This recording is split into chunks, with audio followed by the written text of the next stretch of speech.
Marietou hurla. Approche! Marietou n'est que colère. Aimables téléspectateurs, bonjour.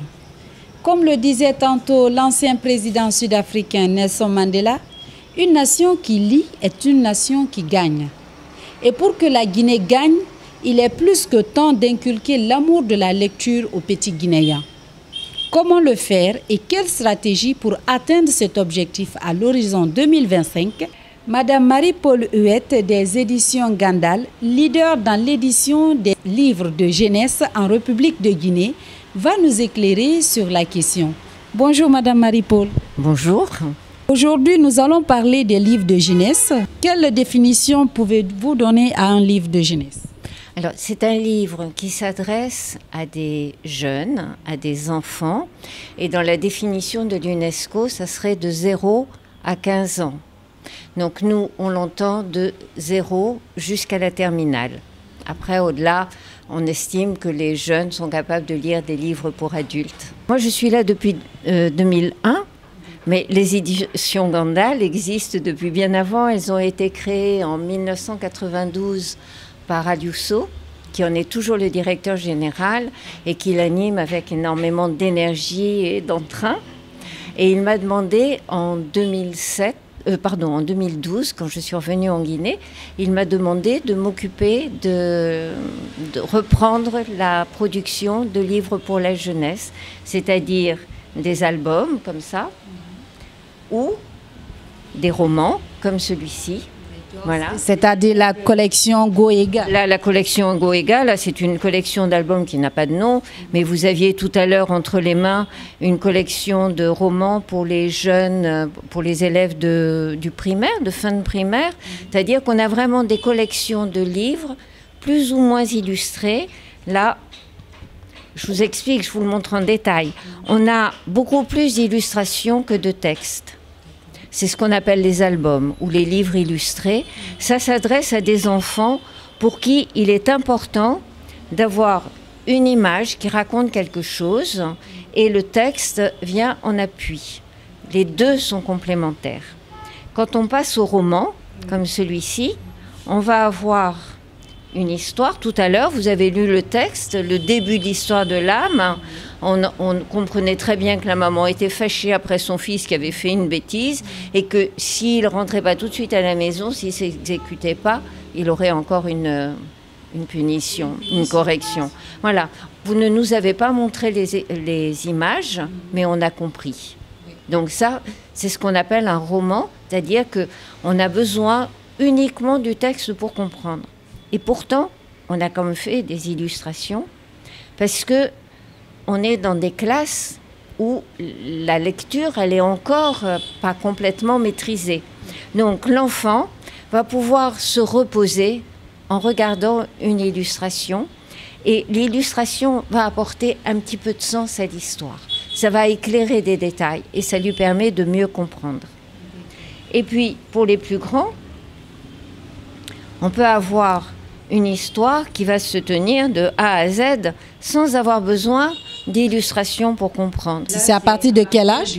Fin de collège, début du lycée. Celle-là, on l'avait créée pour les lycéens, pour leur redonner le goût de la lecture, pour leur redonner le plaisir de lire un texte en entier et pour qu'ils se rendent compte que lire un texte, c'est possible. Lire un roman, comprendre une histoire, c'est possible. Et que s'ils s'attaquent à des romans trop difficiles, comme les romans du programme, ils sont découragés souvent parce que la langue est très riche, le style est complexe. Et parfois, le niveau du français est trop fort pour leur compréhension de la langue. Moi, je n'oublie jamais que les enfants, ils apprennent à parler dans leur langue à eux. Et que le français, ils l'apprennent qu'à l'école. Et qu'une langue qu'on apprend à l'école, on la possède moins bien que la langue, ce qu'on dit maternelle, hein, celle qu'on a sucée avec le lait. Exactement, ce qu'on a appris à la maison, quoi. Oui. Et donc, avec ces enfants, à partir de quel âge vous avez des livres de quel âge, par exemple? Des livres pour les tout petits, on a des collections qui sont vraiment faites pour les petits. Quand je vois cet album qui a été illustré par Papus, c'est un peintre, un artiste guinéen.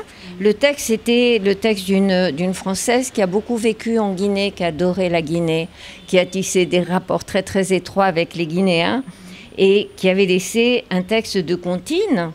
Fatim, Fatou, Fatoumata font danser leur robe neuve. Fatim, Fatou, Fatoumata font danser leur robe verte. Tout autour d'elle, la forêt chante. Et on a, généralement, ça se lit comme ça. Moi, je lis le texte et je montre les images aux enfants. Et ça, c'est une comptine.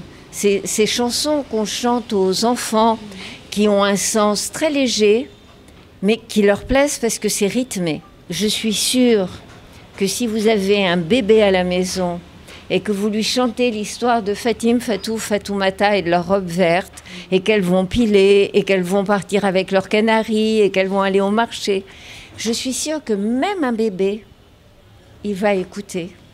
Et il va pas comprendre les mots, puisqu'il ne parle pas encore, mais il va comprendre que vous lui dites quelque chose qui l'intéresse. Donc déjà à travers les images, pour un premier temps, et en second temps, avec quelques mots, qui vont accompagner, et au fur et à mesure que l'enfant grandit, le style d'écriture change. Tout récemment, vous avez édité ces livres, cette collection de livres qui est adressée aux enfants, aux tout petits.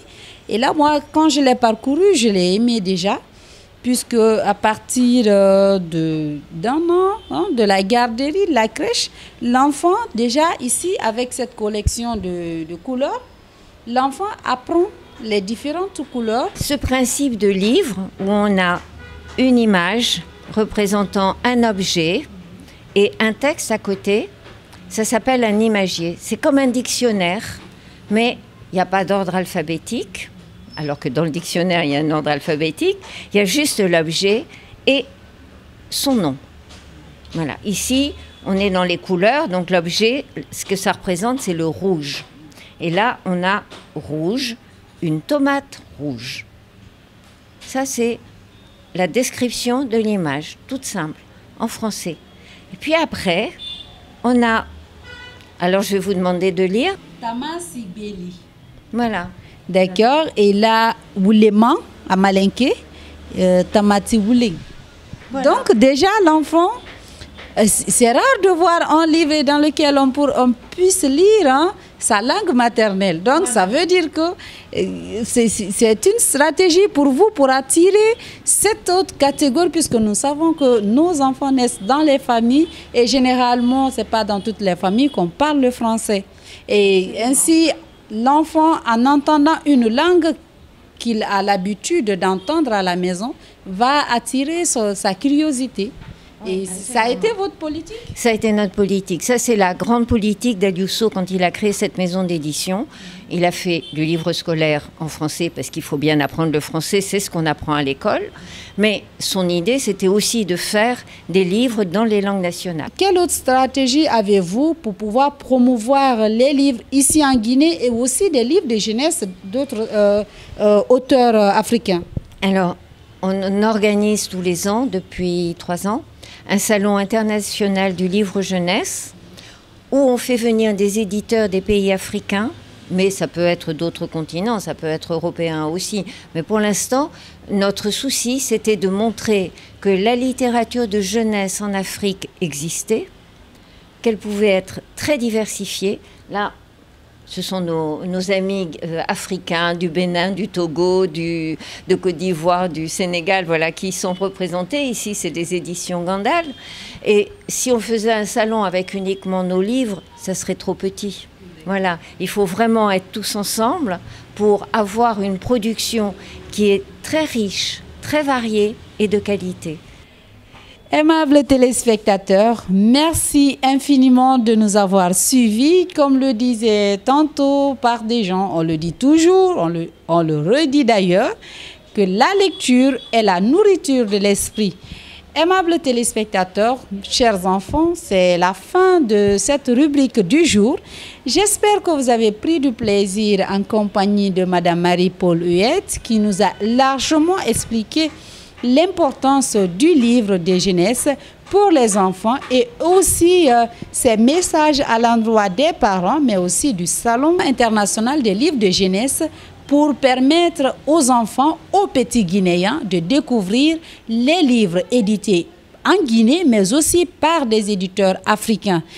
Donc, je vous dis à la semaine prochaine, à mardi prochain, pour un nouveau numéro de Cœur d'enfant. Nos cœurs se remplissent de bonheur. À bientôt.